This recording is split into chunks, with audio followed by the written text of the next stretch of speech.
नमस्ते। कैसे हैं आप लोग। सत्य हमेशा बहुत कड़वा होता है ना कड़वा। इससे रिलेटेड मैं आपको एक स्टोरी सुनाती हूँ। फेसबुक पर एक पिक्चर पोस्ट की गई, मम्मी पापा बेटा बेटी। उस पर एक प्यारा सा कैप्शन दिया गया, मैं और मेरी प्यारी फैमिली। करीब 8-10 साल का बच्चा खड़ा हुआ देख रहा था साथ में पापा के। तो उसने पापा से मोबाइल लिया और ऐसे करके देखना शुरू किया। तो बोला, पापा इसमें दादाजी दादी जी तो है नहीं है। तो पापा बोले, अरे ये तो हमारी फैमिली का फ़ोटो है, इसमें दादाजी और दादी जी कैसे। तो वो बच्चा सोच में पड़ गया। बोला, पापा तो क्या मेरी शादी हो जाएगी तो वो मेरी फैमिली में आप नहीं होंगे। तो पापा को तो जैसे सांप सूंघ गया। तो बच्चा तुरंत, पता है क्या कहता है, बच्चा कहता है, पापा मैं शादी ही नहीं करूँगा। क्यों, मेरी फैमिली में से आप मम्मी और पापा दोनों निकल जाएंगे तो मेरे को तो आप दोनों ही चाहिए, तो मैं शादी ही नहीं करूँगा। है ना कितनी कड़वी कहानी। तो ऐसे ही एक और कटु सत्य है कि महिलाएं अपनी सेहत का बिल्कुल भी ध्यान नहीं रखती हैं। सुनने में बड़ा अजीब लग रहा होगा, लेकिन सत्य यही है कि नहीं रखती हैं ध्यान अपना। और यही कड़वा सच है कि अपना सेहत के प्रति बहुत लापरवाह होती हैं। जब अपने सेहत को ठीक रखने की, अपने को निखारने की, अपनी केयर करने की बात आती है तो फिर बहानों की झड़ी लग जाती है। एक एग्जाम्पल के तौर पर मैं आपको बताती हूँ। जैसे किसी महिला के हीमोग्लोबिन कम हो गया यानी खून की कमी हो गई।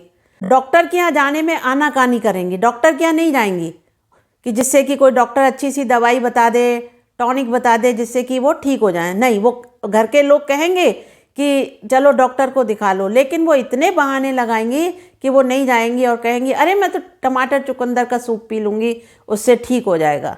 फिर घर वाले भी शांत हो जाते हैं। लेकिन अपने लिए क्या कभी वो टमाटर और चुकंदर का सूप बनाएंगी? कभी नहीं बनाती हैं। इस तरह से उनकी बीमारी प्रोलॉन्ग करती जाती है। और यदि घर में किसी मेंबर की तबीयत खराब है, मेंबर को ऐसा कुछ हो गया, सास है, ससुर है, बेटी है, बेटा है, हस्बैंड है, यदि उनको कुछ हो गया तो वो तुरंत डॉक्टर के यहाँ जाएंगी, बाजार भी जाएंगी, बाजार से सामान लाएंगी, बाजार से दवाइयाँ लाएंगी, पौष्टिक खाना बनाएंगी। और जब तक वो स्वस्थ नहीं हो जाएंगे तब तक वो चैन की सांस नहीं लेंगी। लेकिन अपने मामले में की हुई लापरवाही, लंबे समय तक की जाने वाली लापरवाही बहुत हार्मफुल हो जाती है, बहुत नुकसान दे जाती है। और उसका असर तभी पता लगती है जब चिड़िया चुग गई खेत। जब चिड़िया खेत चुग जाती है यानी बाद में पता लगती है, जब पछताने से कोई फ़ायदा नहीं होता है और वो बीमारी, छोटी बीमारी लंबी बीमारी का रूप ले लेती है।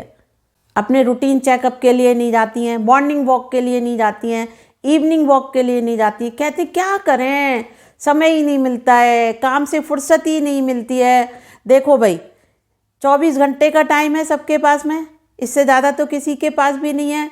तो हम लोग काम को इस तरह से मैनेज करें कि कम से कम 1 घंटा तो अपने लिए, अपनी हेल्थ के लिए, अपने स्वास्थ्य के लिए निकाल सकते हैं। योग प्राणायाम आदि कर सकते हैं, अपने को स्वस्थ रख सकते हैं। और फिर जैसी दिनचर्या हम बनाएंगे वैसे ही हमारे बच्चे सीखेंगे। जो आदतें हम अपने लिए इनकुलकेट करेंगे, बच्चे भी वही आदतें सीखेंगे। तो इसलिए अपनी दिनचर्या ऐसी बनाइए जो बच्चों के लिए उदाहरण बने। अच्छा, और महिलाएं क्या कहती हैं कि अरे ये मेरी एज सीखने की थोड़ी है, मेरी तो एज निकल गई, अब थोड़ी कुछ सीखा जाता है। इस तरह से नहीं करना चाहिए। सीखने की कोई एज नहीं होती है। ऐसे ऐसे हमारे सामने उदाहरण हैं कि जिन्होंने 60-60, 70-70 साल की उम्र में बिजनेस शुरू किए हैं, चीज़ें सीखी हैं, पेंटिंग सीखी हैं और उन्होंने उसमें एक्सपर्टाइज हासिल की है, करोड़पति लखपति बन गए हैं। तो इसलिए ये तो कभी बोलना ही नहीं चाहिए कि अरे इस उम्र में हम क्या करेंगे। आप समय के अनुसार चलिए।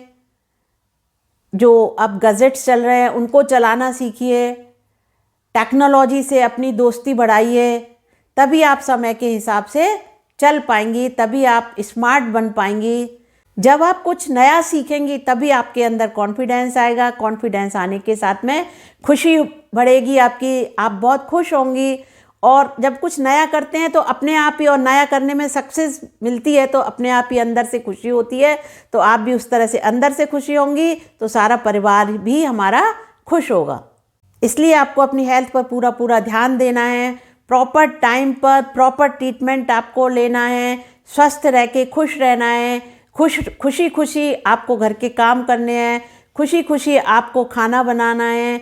जब आप खुश होकर खाना बनाएंगी तो उसमें जो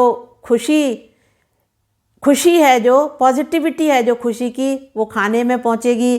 जब खाने में खुशी पहुंचेगी, पॉजिटिविटी पहुंचेगी, तो वो सारे घर की फैमिली मेंबर्स पर इम्पैक्ट डालेगी। सारे घर के लोग स्वस्थ होंगे, घर के लोग स्वस्थ होंगे, आप स्वस्थ होंगी, तो स्वाभाविक है कि सभी लोग खुश खुश रहेंगे और आपकी बनेगी एक हैप्पी फैमिली। तो चलते चलते मेरा ये वीडियो आपको पसंद आया हो तो लाइक करिएगा, शेयर करिएगा, और यदि मेरा चैनल सब्सक्राइब नहीं किया है तो प्लीज़ प्लीज़ मेरा चैनल सब्सक्राइब कर दीजिएगा। बेल आइकन है उसको प्रेस कर दीजिएगा, जिससे कि आपको मेरी आने वाली वीडियो के नोटिफिकेशंस मिलते रहेंगे। Thank you.